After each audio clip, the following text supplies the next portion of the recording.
Bien-aimés dans le Seigneur, nous vous saluons tous au nom de Jésus. Nous sommes dans la joie d'être encore ici en ce jour de dimanche pour essayer de partager la parole de Dieu avec chacun de vous. Nous vous remercions pour tout votre soutien moral, spirituel, financier, tout ce que vous faites, toutes vos prières que vous adressez à notre Dieu pour que cette émission reste sur l'air. Que Dieu vous bénisse, que Dieu bénisse aussi Congo Mikili qui jusque-là nous accepte encore, et que Dieu soit toujours avec vous, que Dieu marche au-devant de vous, que Dieu étende sa droite sur votre famille, que Dieu protège vos enfants en ce moment où les enfants doivent rentrer à l'école, que vraiment Dieu organise et orchestre toutes choses pour sa gloire dans vos familles, dans vos boulots, dans toutes vos entreprises, au nom de Jésus.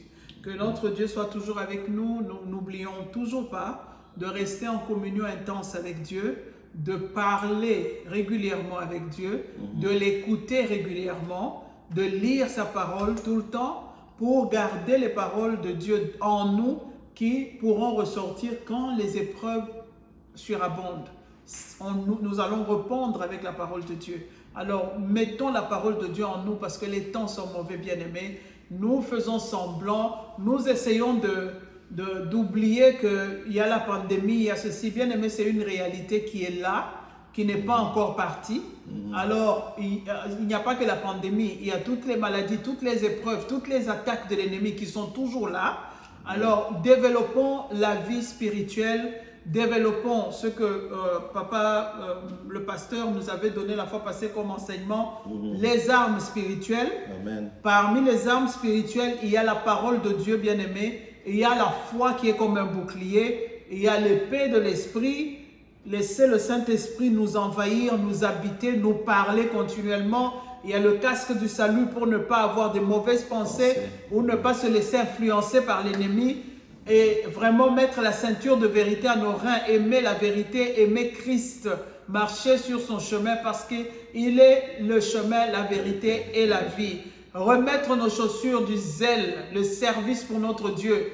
Partout où nous sommes, comme on avait dit la fois passée, nous pouvons servir Dieu, nous pouvons aider les églises, les ministères à aller de l'avant, nous pouvons aider les hommes, les vrais hommes de Dieu à aller de l'avant, mais malheureusement l'ennemi nous distrait toujours pour que nous ayons seulement vers le faux. Alors bien-aimé, aujourd'hui, avant d'entrer dans le message d'aujourd'hui, je t'exhorte à demander le discernement à Dieu, à demander l'amour pour ton Dieu, à rester dans cet amour-là, parce que cet amour est éternel. Elle est inconditionnelle. Il n'a pas dit « fais ceci pour que je t'aime ». Il t'a aimé comme il t'a créé. Il t'a dit « viens à moi comme tu es ». Comme tu es, lève-toi, va vers Jésus. Amen. Il est la solution, il est la réponse, il est la consolation, Amen. il est la vie. L'or, l'argent, tout est entre ses mains, bien-aimés. Nous passons le temps à nous distraire. La vie est très courte. La vie est très courte. Il n'y a que Dieu qui est éternel. Toi et moi, nous passerons. Mais le temps que Dieu nous a accordé sur cette terre, multiplions ce que Dieu nous a donné. L'amour, la justice, la vérité, la bonté, la bénignité, la compassion. Tout ce qui est de Jésus, essayons de pratiquer ça. Vivons dans cela. C'est ce qui va nous accompagner au ciel. Que Dieu vous bénisse tous d'être là. Sans plus tarder, je vais passer la parole au pasteur. Amen. Bien-aimés dans le Seigneur, que la paix de Jésus soit toujours avec vous. Nous voici encore aujourd'hui pour partager la parole de Dieu qui est lampe à nos pieds, lumière sur notre sentier, qui est joyeuse nouvelle, qui rend sages les ignorants, qui réjouit nos cœurs, qui nous affermit, qui nous guérit. Dieu est derrière sa parole pour l'accomplir. C'est pourquoi nous devons nous atteler, comme maman a dit, à être étudiants de cette parole, à méditer dessus et vivre selon cette parole. Oui, alors aujourd'hui nous allons continuer. Nous étions en train de parler du combat spirituel, énumérer certaines stratégies pour garder l'ennemi loin de nos vies, loin de nos mariages. Et maman vient de vous donner un petit résumé. Alors en conclusion, aujourd'hui c'est déjà la conclusion parce que nous avions parlé de toutes les stratégies que Paul nous donne dans Éphésiens 6 et j'en ai ajouté d'autres d'une manière pratique. Qu'est-ce que nous devons faire? Alors aujourd'hui, je voudrais terminer par, dans Éphésiens 6, évidemment, on parle à la fin de la prière. On nous dit, faites en tout temps toutes sortes de prières et veillez-y avec entière persévérance. Bien-aimés, nous le savons, le diable rôde comme un lion rugissant, cherchant qui va dévorer, quelle maison détruire, quelle vie détruire. Alors nous devons lui résister et surtout par la prière, tout genre de prière. Amen. Ça veut dire que jusqu'à ce que nous l'avions effleuré un peu la fois passée, jusqu'à ce que la prière deviendra un mode de vie. Amen. C'est pourquoi on parle de toutes sortes de prières. C'est-à-dire, quand vous êtes fatigué, vous pouvez louer et adorer Dieu et faire tomber les chaînes. Il y a des moments où vous devez supplier. La Bible nous dit, ne vous inquiétez de rien. Quand les problèmes abondent, au lieu de vous inquiéter, dites, ne vous inquiétez de rien, mais en toute chose, faites savoir vos besoins par des prières, des supplications, avec des actions de grâce. Et la paix de Dieu qui surpasse toute intelligence gardera vos cœurs et vos pensées en Jésus-Christ. Tout genre de prières. Prions, bien-aimés. Si les non-chrétiens prient 2, 3, 4 fois, 5 fois par jour, nous avons besoin de la prière. Pourquoi? Pour notre victoire quotidienne. Chaque jour qui vient, l'ennemi est allé se recharger pour attaquer. S'il ne t'attaque pas toi, il va aller du côté des enfants, il va toucher aux finances, il fait tout ce qu'il faut. On parle des traits enflammés du diable pour entamer nos pensées, nous décourager, nous détruire et détruire, pourquoi pas, la famille s'il le faut. Mais en premier, il est derrière le mariage, qui est l'image de l'amour de Dieu pour nous sur cette terre. Et c'est la grande chose. Juste après le premier mariage, bien-aimé, l'ennemi est venu juste après pour détruire. Et il fera cela. Voilà pourquoi la dernière stratégie que nous allons mentionner, c'est la prière. Quand vous avez tout essayé, il n'y a pas moyen. Souvent, on parle avec les couples. À la fin, ils nous disent en tout cas c'est fini. Moi, je vais m'arrêter là et on va se séparer. Avez-vous essayé de prier un peu, de parler au Créateur, à celui qui vous a mis ensemble, à celui qui peut tout, à celui qui est le Dieu des miracles? Voilà. Donc, la prière. Oui, maman.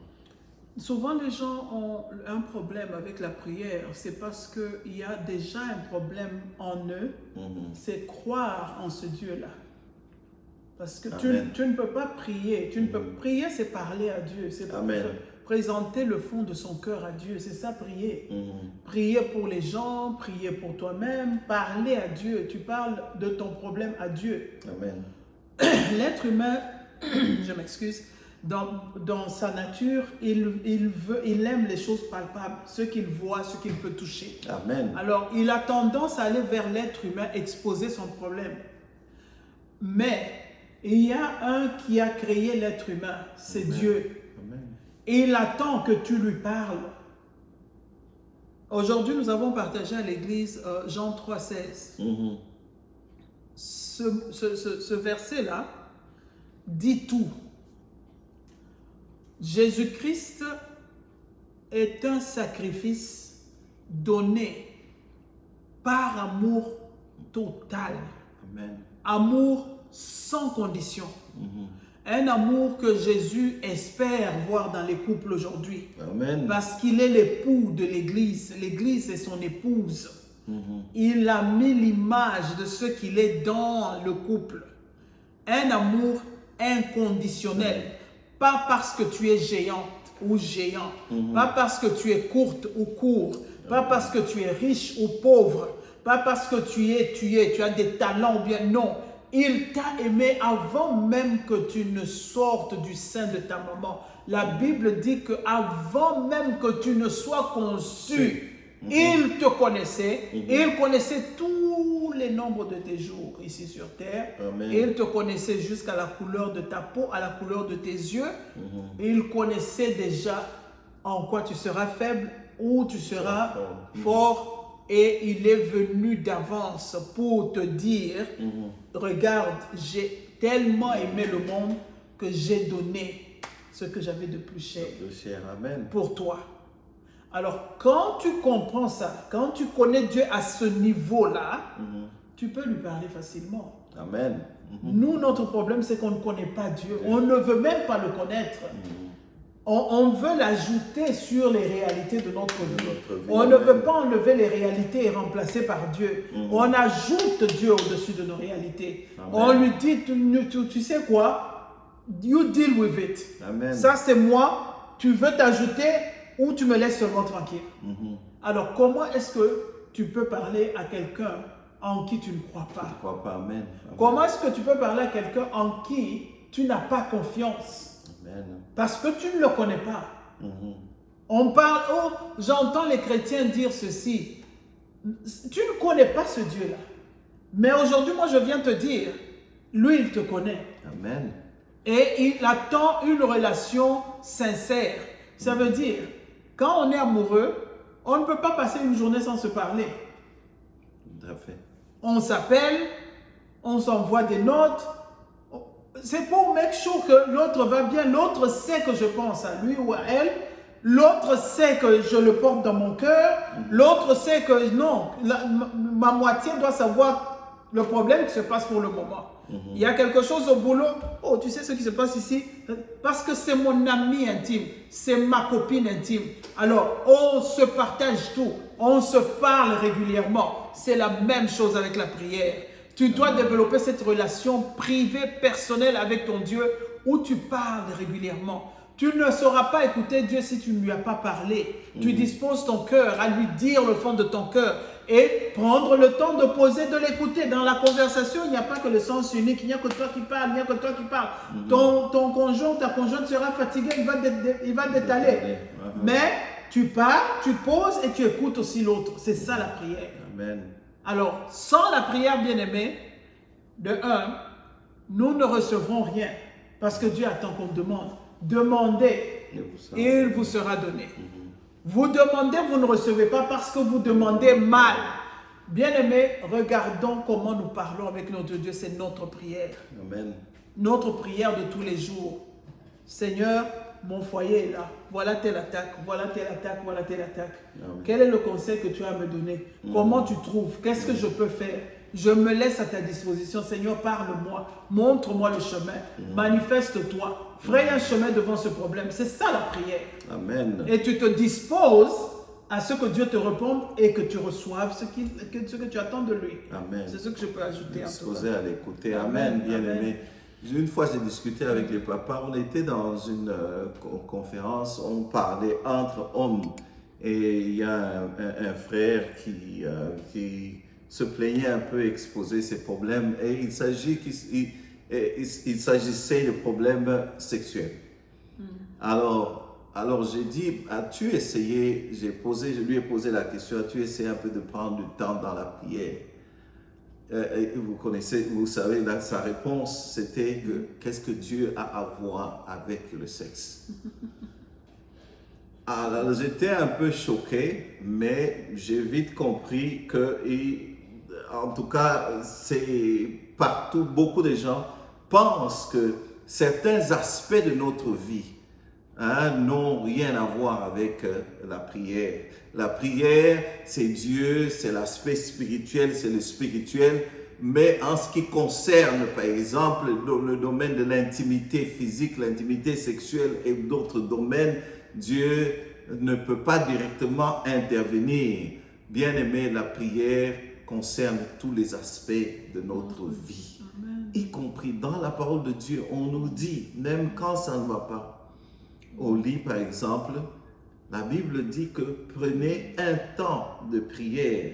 Elle dit, ne vous privez pas l'un l'autre si ce n'est pour raison de prière, de commun accord. Ça veut dire que même ce côté-là, s'il y a un peu de difficulté, vous prenez un temps de prière et puis revenez vite avant que le diable ne vous tente par incontinence. C'était juste un exemple pour vous montrer que Dieu se préoccupe de nous, même de l'aspect intimité physique ou sexuelle.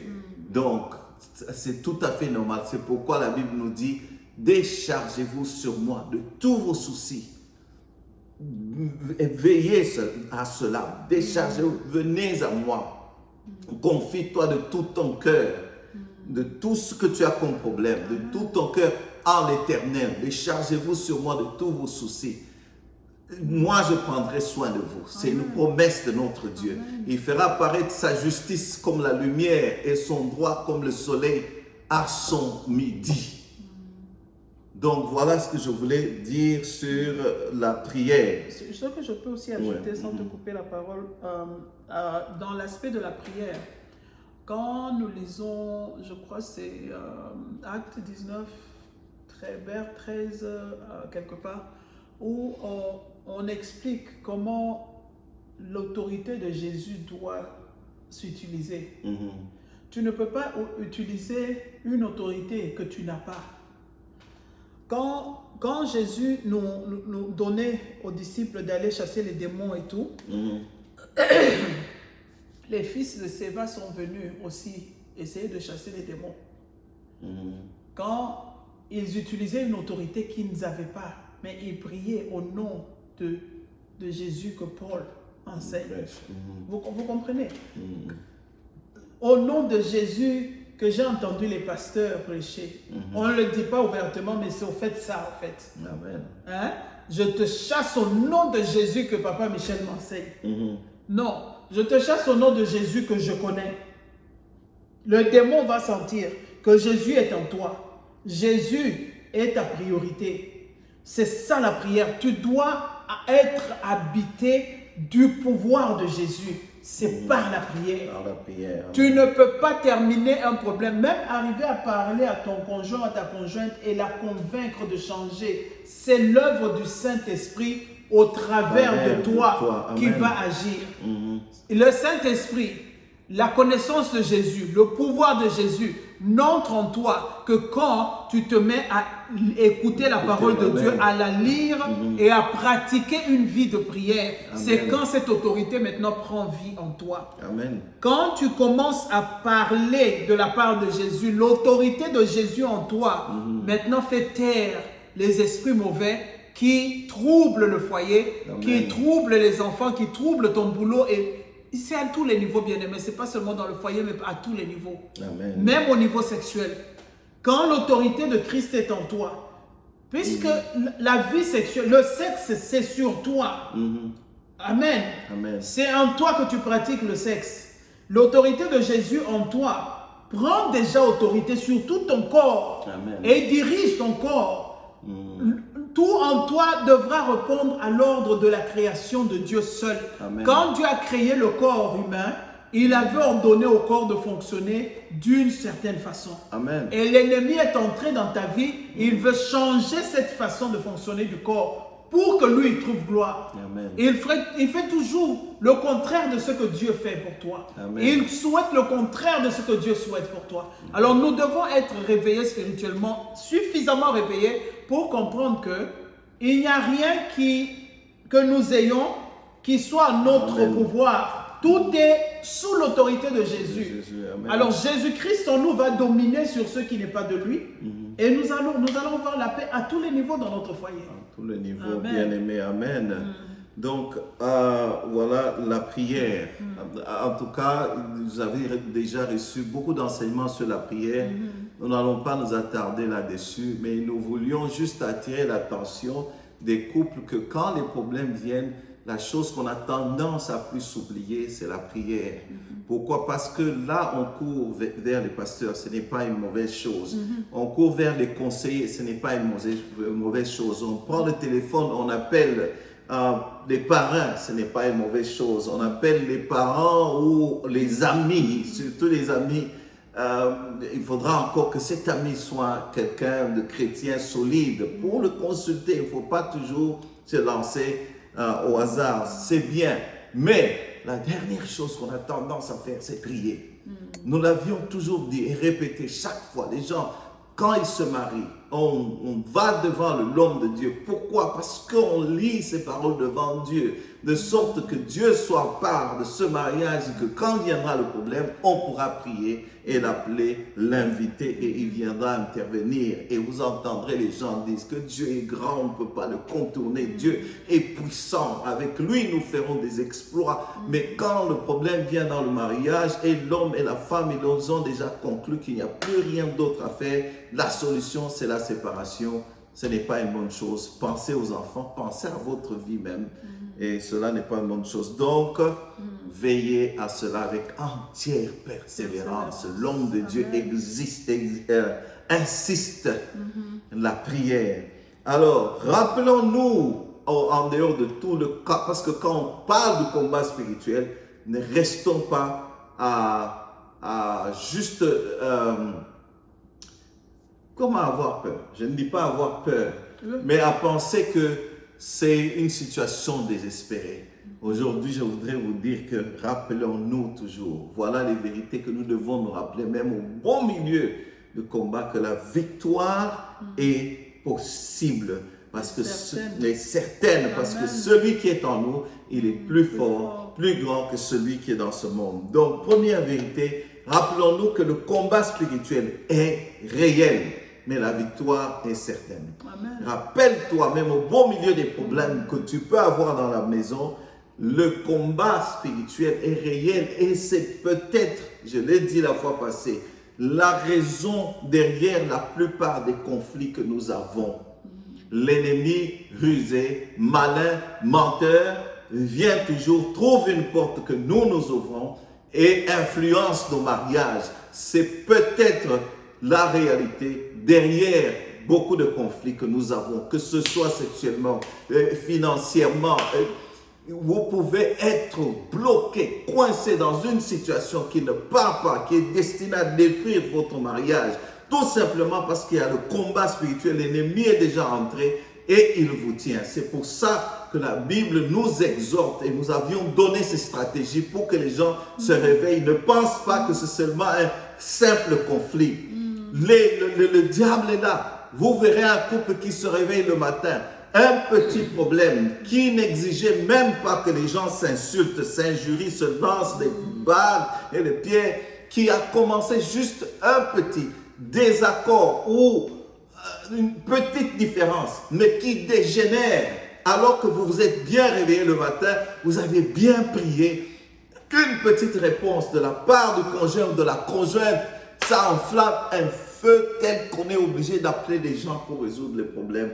Voilà comment le combat spirituel ou le diable intervient dans le mariage. Donc rappelons-nous que le combat spirituel est réel, il est probablement la réalité derrière. Ce n'est pas le problème de la carte de crédit, mais c'est l'ennemi qui est déjà entré là-bas. De plus tu essaies de sortir de ces dettes-là, le plus tu t'enfonces. Le plus tu essaies d'arranger ton mariage, le plus il semble qu'il n'y a pas de solution. Mais bien aimé, l'aide vient de notre Dieu. Elle viendra, même si elle tarde, si tu persévères dans cette prière.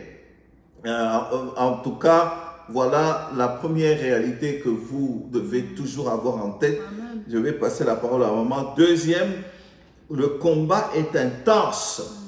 Le combat est intense. Si vous avez un peu d'accalmie, souvent l'ennemi part, il va se recharger. Parce que quand vous lui résistez, il va. Et il va revenir, peut-être sous d'autres formes.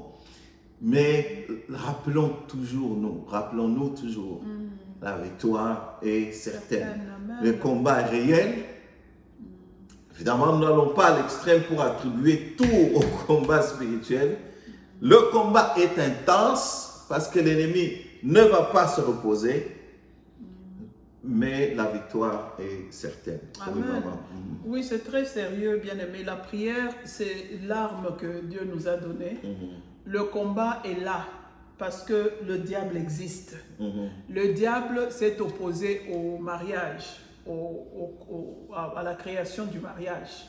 En venant se présenter dès que Ève a été créée, venir avec les mêmes jeux qu'il est en train de faire jusqu'aujourd'hui. Il n'a pas changé de technique, mais nous nous laissons souvent trop envoûter par lui. On ne se rappelle pas que cette technique-là, il l'a déjà exercée plusieurs fois depuis la création du monde. C'est la même technique qu'il vient. Est-ce que Dieu a dit?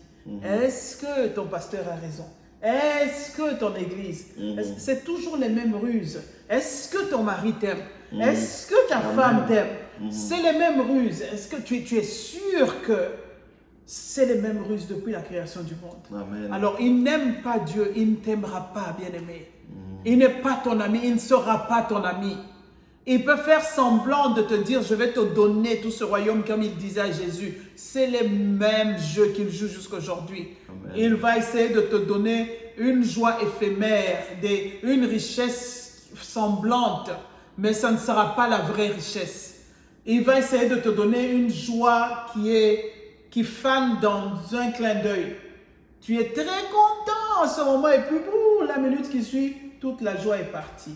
Pourquoi? Parce que cette joie n'était pas fondée sur Jésus-Christ. Je m'excuse. Nous fondons nos foyers sur Christ. Quand nous allons nous présenter à l'église, peut-être nous ne nous rendons pas compte, peut-être qu'on a fait parce que les parents ont dit on doit se présenter à l'église. Mais aujourd'hui, prends conscience que quand tu as pris tes 2 pieds pour aller à l'église avec ta femme ou ton mari, tu as pris tes 2 pieds pour aller parler à Jésus. Tu es allé parler au maître du mariage. Amen. Tu es allé parler au créateur de l'usine qu'on appelle mariage. Dans l'usine, il y a plusieurs domaines. Mais celui qui maîtrise tous ces domaines-là, c'est le créateur de cette usine-là. Amen. Il connaît comment telle machine fonctionne, quelle longévité cette machine a, comment faire pour l'entretenir. C'est Dieu qui a les atouts, il a tous les pour et les contre, il a tout entre ses mains. Il sait ce qu'il y a mieux à faire pour que le mariage réussisse. Quand nous sommes allés à l'église, nous sommes allés lui dire, Seigneur, me voici la personne que j'ai choisie pour le meilleur et pour le pire. Amen. Aujourd'hui, on est dans la loi de Hollywood, on est dans la loi du 21e siècle, on est dans la loi de je ne sais pas quoi, je ne sais pas, peut-être la loi de notre président, je ne sais pas. Mais une loi qui dit que toi, tu ne peux pas accepter ce qui est pire. Voilà.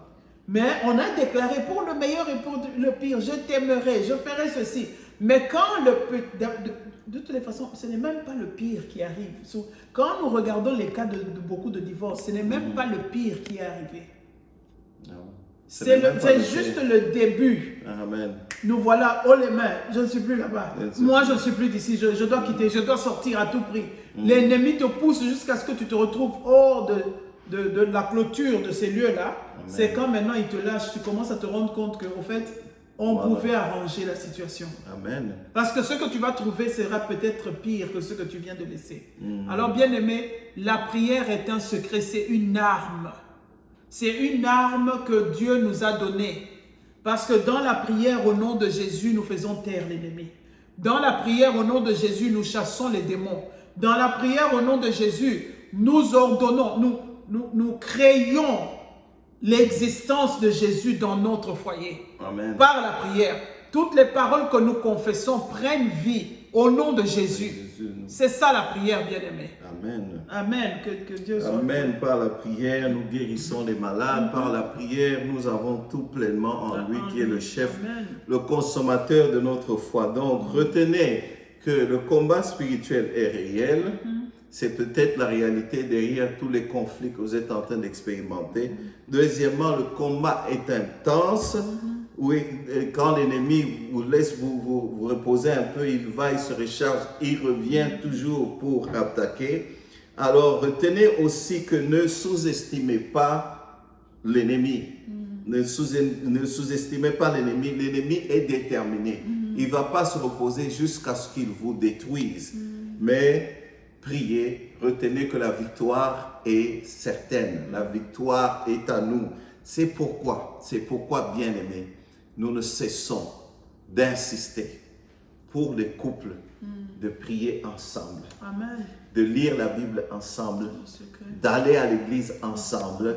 Ne vous étonnez pas si vous avez beaucoup de problèmes. Vous ne priez jamais ensemble, vous n'allez jamais à l'église ensemble, vous ne lisez pas la parole, surtout la dernière partie. Vous ne lisez jamais la parole de Dieu ensemble pour sonder, méditer ensemble, recevoir ce que Dieu vous donne pour votre affermissement et pour votre victoire quotidienne et prendre autorité, vraiment possession de votre maison, de votre destinée, de votre vie. L'ennemi est là cherchant toujours à le voler, à détruire. C'est ce qu'il est venu faire. Mais gloire soit rendue à notre Dieu.